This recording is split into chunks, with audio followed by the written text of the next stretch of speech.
Half half partition. आप लोग को समझ में आ गया होगा इस रूम को देख के। अब हम लोग अपने बोर्ड पे चलते हैं। देखिए तो वही चीज है, ये एक दो रूम है, एक इधर है एक इधर है, और ये जो है अगर मान चलिए अगर ऐसे हो गया ये वाला, तो इधर भी इधर आधा दिखाई देगा और इधर आधा दिखाई देगा, है ना। आई होप आप लोगों को बहुत बढ़िया तरीके से समझ में आ गया होगा, ठीक है। देखिए अगर कोई भी एज सेंटर की बात करेंगे ना, एज सेंटर की, ठीक है, अगर कोई भी एज सेंटर की अगर हम लोग बात करेंगे, ठीक है, तो एज सेंटर में क्या होता है, यहाँ पे मैंने क्या लिखा है इसके ऊपर थोड़ा देखिए ध्यान दीजिएगा, ठीक है।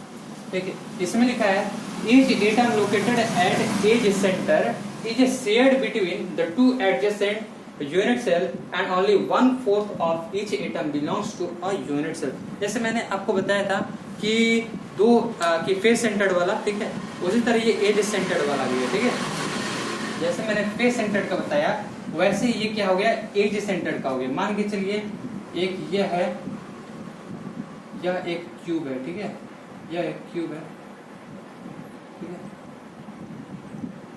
यह एक क्यूब है, ठीक है, और एक और इसके सटे हुए एक और क्यूब, मान चलिए एक और सटे हुआ इसके एक और क्यूब है, ठीक है।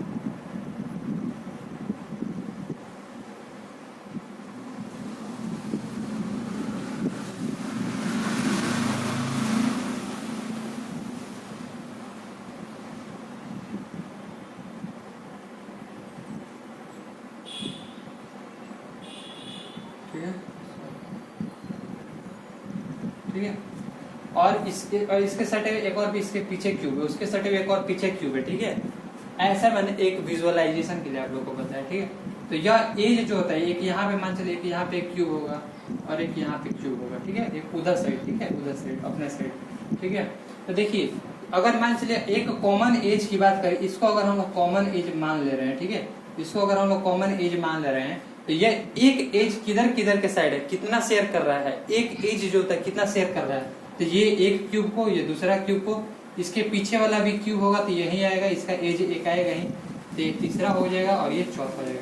तो वही सेम चीज लिखा है कि each atom located at the edge centre, अगर हर एटम, ठीक है, अगर लोकेटेड, अगर यहाँ मान चलिए अगर यहाँ पे एक एटम, यहाँ पे एक एटम, ठीक है, अगर हर एक एटम लोकेटेड कहाँ पे, एज सेंटर्ड पे लोकेटेड है, is shared between two adjacent unit cell on and only 1/4 of each belongs to a unit cell, ठीक है, जिसमें 1/4 जो होता है, ये देखिए इसका जो होता है, ये एक तो है लेकिन ये कितने में बट रहा है, चार में बट रहा है, 1 2 3 4, ठीक है, यही चीज इसमें लिखे गए है, ठीक है। अब इसके बाद हम लोग जानेंगे प्रिमिटिव यूनिट सेल्स के बारे में, ठीक है ना, प्रिमिटिव यूनिट सेल्स के बारे में, ठीक है।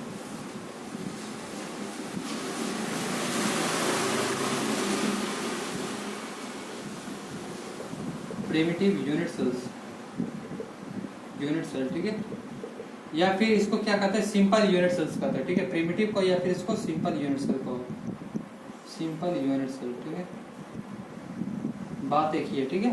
देखिए प्रिमिटिव और सिंपल यूनिट सेल में क्या होता है, प्रिमिटिव और सिंपल यूनिट सेल में देखिए एक मान चलिए एक क्यूब मैंने बना दिया, ठीक है, इसके पहले भी मैंने आप लोगों को बताया था बट आज थोड़ा बढ़िया तरीके से मैं बता दूँ, ठीक है। यह एक यूनिट सेल्स है, ठीक है।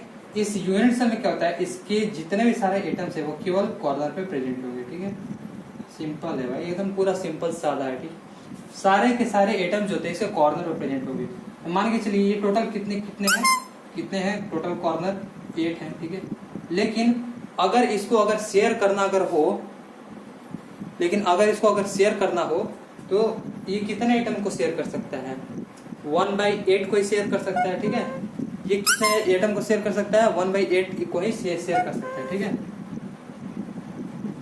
ठीक है। अगर एक एटम की बात की जाए, अगर हम लोग एक एटम की बात करें तो ये कितने एटम को शेयर कर सकता है, अगर एक एटम की बात की जाए तो ये पूरे के रिस्पेक्ट में 1/8 शेयर कर सकता है। तो आपको सिंपल यूनिट सेल्स कितने आ जाएंगे, 1 आ जाएंगे, इसको हटा दीजिए, ठीक है, 1 आ जाएंगे, 8 एकम 8 है ना, और ये पढ़ देते हैं 8 एकम 8, 8 दूना 16 और तरीके 24, ऐसे ऐसे करके हम लोग पढ़े हैं, ठीक है। पहले हम लोग जवाहर स्कूल में पढ़ते थे, उसमें ऐसे बोलता था सब, 8 का 8, 8 दूना 16 और तरीके 24 ऐसे करके हम पढ़े हैं। चलिए अब हम प्रिमिटिव यूनिट सेल्स के बारे में, प्रिमिटिव यूनिट सेल के बाद हम लोग बीसीसी यानी बॉडी सेंटर्ड यूनिट सेल, अब मैं सिंपल बीसीसी भी लिख दूंगा तो आप लोग समझ जाओगे, ठीक है। यहाँ पे अगर हम लोग बीसीसी के बारे में जानते हैं, बीसीसी यानी बीसीसी, ठीक है, यानी बॉडी सेंटर्ड यूनिट सेल। इसमें क्या होता है, इसमें भी कुछ खास नहीं होता, इसमें भी वही होता है, ठीक है। मैंने आप लोगों को पहले भी बताया था कि कॉर्नर में सब कॉर्नर में प्रेजेंट होंगे, ठीक है। सब के सब कहाँ प्रेजेंट होंगे, कॉर्नर में प्रेजेंट होंगे, ठीक है।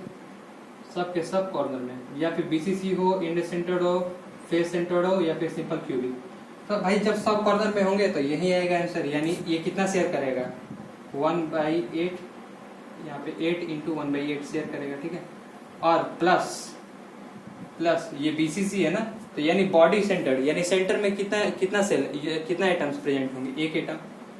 यहाँ पे एक एटम प्रेजेंट होगा तो यहाँ पे 1 काट दो। ये यूनिट सेल्स का नंबर, बीसीसी का यूनिट सेल का नंबर कितना आ जाएगा, 2 हो जाएगा, ठीक है।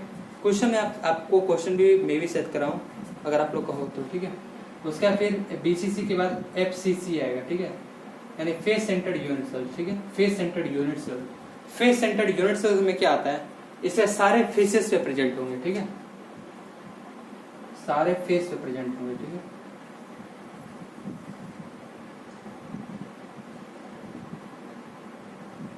और देखो मैंने बीसीसी को यहाँ पे 1 इसलिए भी लिखा है क्योंकि मान के चलिए आप लोगों को मैंने पहले ही बताया था, ठीक है, कि बॉडी सेंटर जो होता है एक क्यूब का एक ही होगा, हर एक क्यूब का एक ही होगा, इसीलिए इसका डिवीजन नहीं हुआ, ठीक है।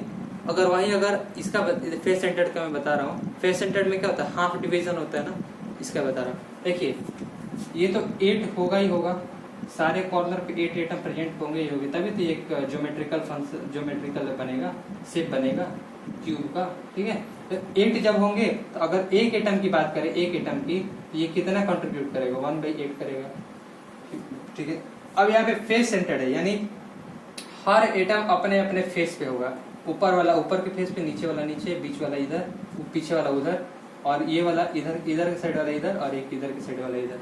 तो ये टोटल कितने फेस होते हैं, कोई भी क्यूब में 6 फेसेस होते हैं, 12 एजेस होते हैं, 8 कॉर्नर होते हैं, ठीक है। कोई भी क्यूब में क्या क्या चीज होते हैं, ठीक है, तो यहाँ पे मैंने लिख दे रहा हूँ, कोई भी क्यूब में, ये तो बेसिक चीज है, कोई भी क्यूब में 8 कॉर्नर होता है, ठीक है, 12 एजेस होते हैं, ठीक है, और फेस जो होता है वो 6 होता है, 6 फेसेस होते हैं, ठीक है। कोई भी एक क्यूब बनाने के लिए इतना ये जरूरी है, ठीक है, कोई भी क्यूब बनाने के लिए, ठीक है, स्क्वायर नहीं क्यूब मैं बोल रहा हूँ, ठीक है। देखिए तो इसमें क्या होता है, इसमें टोटल 6 फेस है, ठीक है। अब देखिए टोटल 6 फेस है, और मैंने आप लोगों को पहले क्या पढ़ाया था कि हर एक फेस 1/2 जो होता है एडजेसेंट एटम के साथ शेयर करता है। तो मान चलिए इसके साथ अगर एडजेसेंट एटम हो ऊपर के साथ, तो 1/2 ही शेयर करेगा। टोटल कितने हैं, 6 है, यहाँ पे 6 लिख दो। कितने शेयर कर पाते हैं, एक हाफ शेयर कर पाते हैं, तो इस हाफ के लिए क्या करिएगा आप, 1/2 लिख दीजिएगा, ठीक है, ठीक है। अब इसको हटा दीजिए, ये 1 ये 3, टोटल एफसीसी का वैल्यू कितना जाएगा, एफसीसी का वैल्यू 4 आ जाएगा, ठीक है।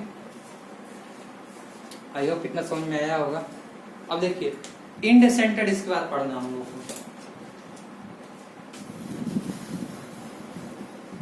इसके बाद हम लोगों को क्या पढ़ना है, इंड सेंटर्ड पढ़ना है, ठीक है। इंड सेंटर्ड में क्या होता है,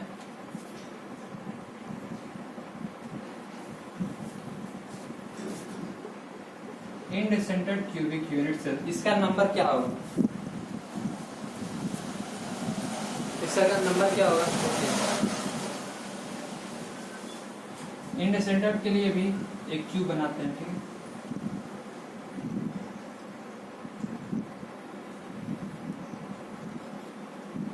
इसमें भी सारा एटम इसके कॉर्नर पे प्रेजेंट होंगे, ठीक है, इसका सारा एटम कहाँ प्रेजेंट होंगे, इसके कॉर्नर पे प्रेजेंट होंगे, ठीक है। इसके भी सारे एटम्स कहाँ पे प्रेजेंट होंगे, इसके कॉर्नर पे प्रेजेंट होंगे। इंड सेंटर्ड है तो इंड सेंटर्ड में 2 अपोजिट साइड पे होंगे, या तो एक ऊपर एक नीचे ले लो, ठीक है। तो यहाँ पे मैंने एक ऊपर ले लिया और एक यहाँ पे एक इसका नीचे ले लिया, ठीक है। तो अब बताओ इसका पार्टीशन कितना होगा, इंड सेंटर्ड में ऐसे लिया जाता है, ठीक है, अपने एनसीईआरटी की किताब में भी देख लीजिएगा, ठीक है। देखिए सारे कॉर्नर में तो 8 एटम्स होते हैं, और हर एक एटम का अगर बात करें तो 1/8 एटम, 1 एटम अगर शेयर कर रहा है तो 8 एटम के रिस्पेक्ट में कितना हो जाएगा, 1/8 हो जाएगा, ठीक है। अगर मतलब टोटल 8 एटम है ना, अगर एक एटम निकालना हो तो कैसे निकालोगे, 1/8 करके निकालोगे, 8 × 1/8 करके निकालोगे, ठीक है। अभी तक निकालते हैं तो ऐसे ही आ रहे हो। प्लस सेंटर्ड यूनिट सेल जो होता है वो कितने के साथ शेयर कर सकता है, एक उधर के साथ कर सकता है और एक नीचे वाला के साथ, और है कितना, ये 2 है, 2 है, और शेयर कितना कर सकता है, 2 ही के साथ शेयर कर सकता है।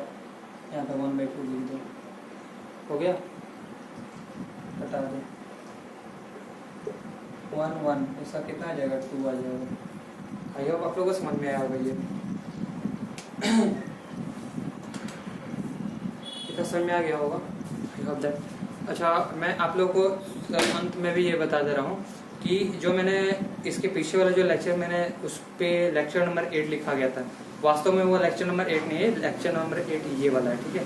वो मैंने गलती से मैंने देखा नहीं था प्ले लिस्ट में कि मैं कौन सा लेक्चर डाल रहा हूँ, ठीक है। गलती से मैंने 8 लिख दिया था, फिर मैंने सुधारा, मैं भी सर अपलोड होने के बाद वो 7 लिख दिया वो लोग, लेकिन इसको मैं 8 ही लिखूंगा, ठीक है ना। वो तो 7 ही, वो 7 है, ठीक है।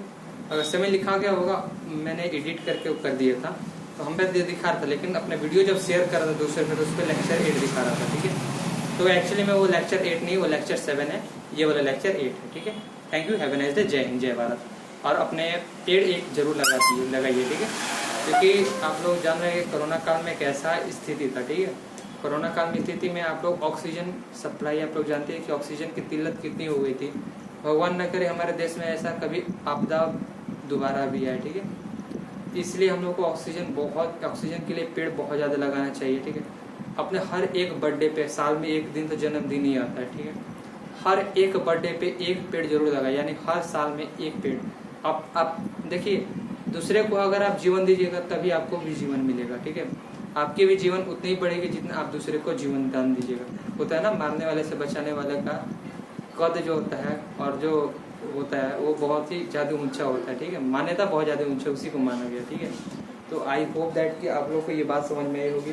और देखिए, कोई भी इंसान हो, अपने आप को कभी भी हार नहीं माननी चाहिए। जैसे मेरे से मैं बहुत प्रैक्टिस किया एंट्रेंस एग्ज़ाम निकालने के लिए, बट मेरा एक प्रोफेशन था टीचिंग का, तो मैंने सोचा कि भाई मैं अपने जो वो नहीं हो रहा था अपने टीचिंग लाइन में सक्सेसफुल, ठीक है। तो कोई ऐसा कोई प्रोफेशन जो है उतना कुछ ज़्यादा नहीं इफेक्ट करता है, ठीक है। तो आई होप दैट कि आप लोगों को ये समझ में होगा। आज के लिए क्लास इतना ही रखते हैं, अब एंड करते हैं क्लास, ठीक है। थैंक यू, जय हिंद, जय भारत।